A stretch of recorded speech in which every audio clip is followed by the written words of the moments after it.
Hi everyone, my name is Natalie. Today I'm finally going to be doing my first Curious Adventure video for this year. So if you don't know what Curious Adventure is, it is a year-long reading challenge all about reading nonfiction that I'm hosting in preparation for Curious Adventure. I wanted to make it as widely accessible as possible, and so I designed the prompts and the challenges with that in mind, to make them fairly easy to apply to your reading, that just enough of a stretch so that it would be a fun challenge, but not so much that it would exclude people. I really wanted this to become a community thing. So if you want to hear more about the Curious Adventure specific prompts and challenges, then I will link the announcement video below. I've also written a blog post with all of the challenges listed. I wanted to mention two things related to Curious Adventure before I get to the actual book that I want to talk about. The first thing is that Amelia has very kindly taken the wheel on creating a Goodreads group for Curious Adventure. So if you're someone who likes to be able to share what you're reading in a Goodreads group, then that is available, and I will link that as well below. I'm not really a person who uses Goodreads group very actively, so I'm happy that she took hold of that. So I will also link her Instagram page below. She's fantastic, and she's really an active member of BookTube. She doesn't have a channel of her own, but she is sort of an active presence on BookTube in commenting and in being a friend with a lot of booktubers. The other thing I wanted to mention in connection with Curious Adventure is that I have created a playlist with all of the Curious Adventure videos that I've found.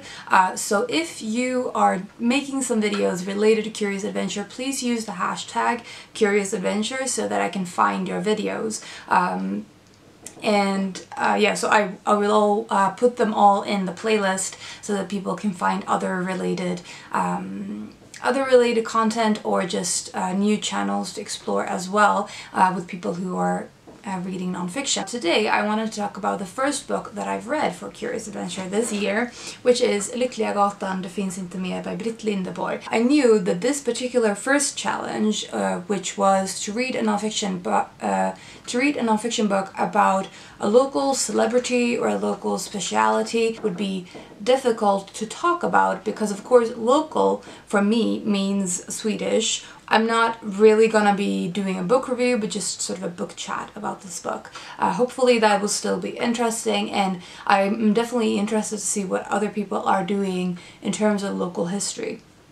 Anyway, so this is a autobiography of a Swedish songwriter who isn't famous. So she is one of the most prolific songwriters of Swedish history, especially over the 20th century. She wrote tons of songs, and many of them did really well as well. So Lyckliga Gatan, the title of the book, is probably her most famous one, and it is sung by Anna-Lena Löfgren. I will link a version of it below. I just love that song so much.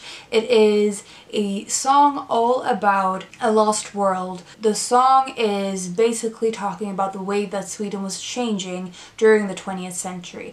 The fact that all of these small and close-knit communities were disappearing with the building of new houses, and sort of the grey industrial reality taking over. It was a really dramatic change because of there were sort of big projects going on to create a lot of housing in a very short span of time, and that of course led to ugly houses, because you can't really build cheaply and quickly without losing some of the aesthetic. And this book is sort of a behind the scenes of that song, the creation of the song, and what she is referring to. It is both looking at Britt Lindeborg's personal journey in terms of her sort of coming to grips with her past and her family's past, especially her father committing suicide and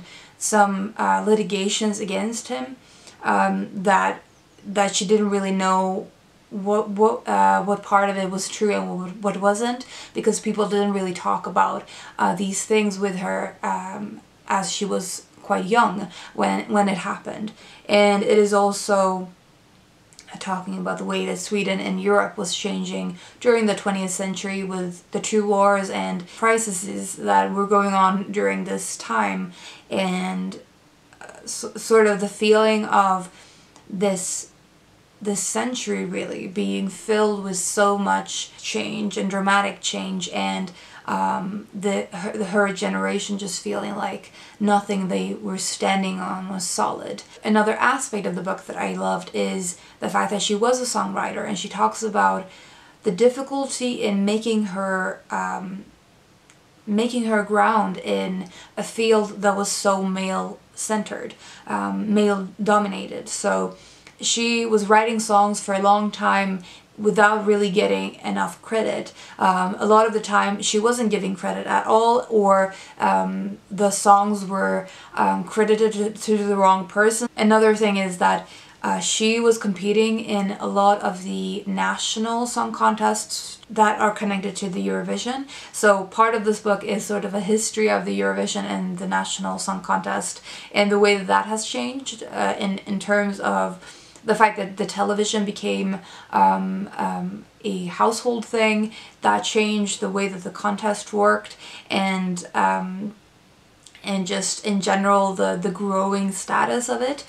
So she won with several songs and also competed with even more songs. But she also wrote so many other songs, and she, as I said, she didn't really get credit for a lot of it during her lifetime, which is such a shame. She is, in a lot of time, I think for many people she is an entirely unfamiliar name. The song Lyckliga Gatan is one of my favorites of all time. I really urge you to listen to the recording that is sung by Anna-Lena Löfgren.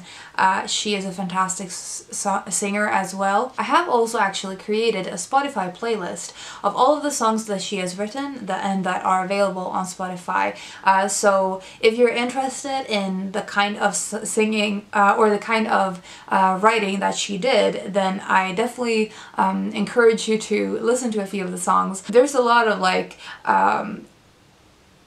ridiculous 1960s Swedish pop music, but I just love it. There's something really charming about it for me, and you definitely sense that it was a kind of a different time. There's definitely a few of silly songs that she has written, but there's also like Lyckliga Gatan, there are really good ones as well. So that was all I wanted to say for my first pick for the Curious Adventure. I am next going to be doing the challenge of reading a book about someone with a different experience from your own. And I'm thinking that I'll probably be reading Black History Month books for this challenge. So hopefully I can do another video for Curious Adventure at the end of the month or at the beginning of next month. If you are joining in on the Curious Adventure challenge, then I would love to know how you are doing with it.